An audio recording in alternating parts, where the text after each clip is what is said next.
membuat satu cerita ya Pak ya, tentang Pulung Gantung. Nah, Pulung Gantung ini adalah yang saat ini dipercaya adalah suatu legenda di Gunung Kidul, di mana jika didatangi sosok Pulung Gantung atau api yang masuk ke rumah, orang yang ada di dalam rumah ikut gantung diri, gitu ya Pak.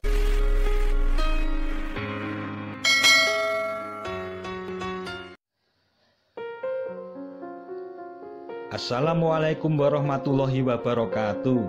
Setelah pembukaan dan pengukuhan niat oleh Mbah Boy, disambung oleh budayawan Aditya dan sutradara Indra Tirtana ke pembahasan sosok Pulung Gantung.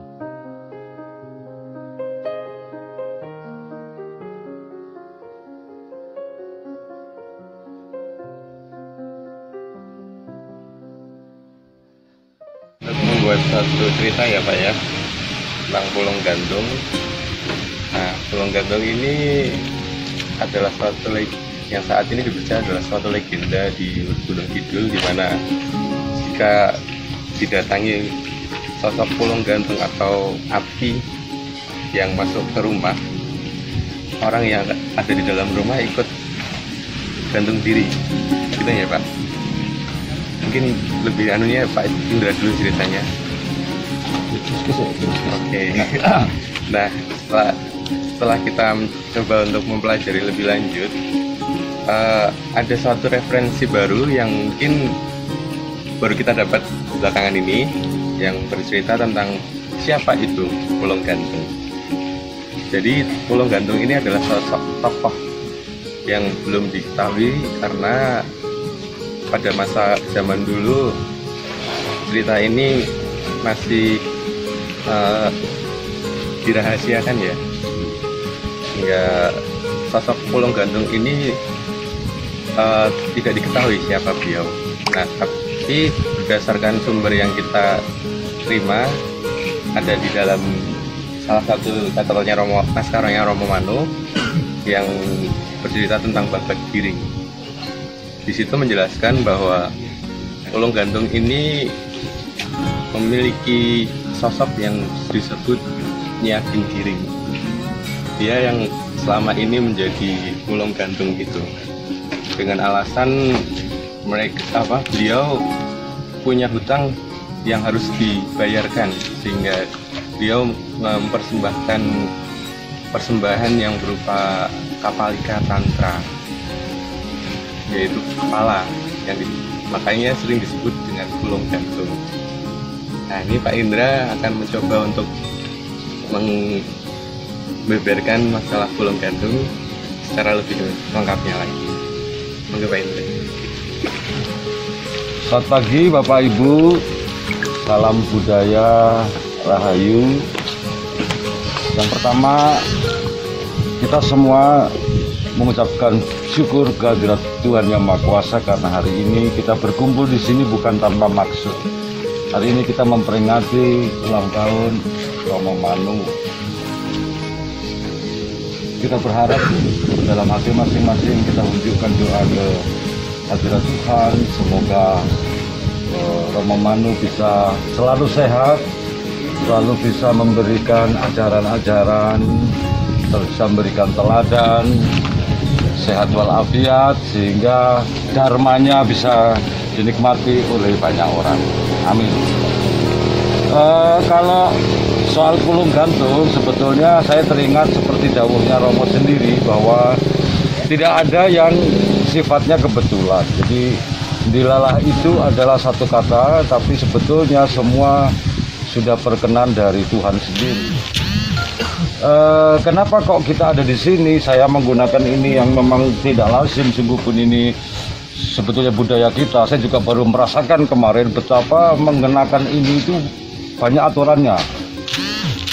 Melipat ini saja saya setengah mati ini. Jadi ini kalau bisa sebagus ini tentu saya hampir 2 jam tadi malam. Dan itu diajari Mas Adit. Matur nuwun Mas Adit, saya jadi kenal sedikit ya. Ternyata budaya kita luar biasa. Kalau Pulung Gantung sebetulnya itu adalah pernah saya teliti hampir 4 tahun, hampir 5 tahun bahkan. Jadi saya pada saat itu ke Gunung Kidul karena satu keperluan, karena saya mengantar istri saya untuk tugas kuliah. Lalu kemudian saya tahu di sana ada satu hal yang membuat takut masyarakat di sekitarnya. Lalu karena rasa penasaran itu tidak sengaja saya masuk pada peristiwa-peristiwa yang sifatnya saya mencari tahu. Nah, rupa-rupanya hasil penelitian saya yang sekian lama itu pun ternyata bersalah semua. Karena apa yang saya lihat itu hanya berdasarkan kesaksian-kesaksian, lalu kemudian saya banyak ketemu orang, lalu saya masuk pada peristiwa perenungan bahwa Pulung Gantung itu memang harus ada. Itu yang saya pahami selama ini. Tapi ketika secara tidak sengaja saya ngobrol dengan Adit, lalu kemudian bertemu dengan Romo Manu, betapa terkejutnya bahwa ternyata Pulung Gantung erat kaitannya dengan tempat yang kita injak hari ini ya, di daerah istimewa Yogyakarta. Pulung Gantung berkaitan dengan lahirnya kota Yogyakarta, kerajaan Yogyakarta ya.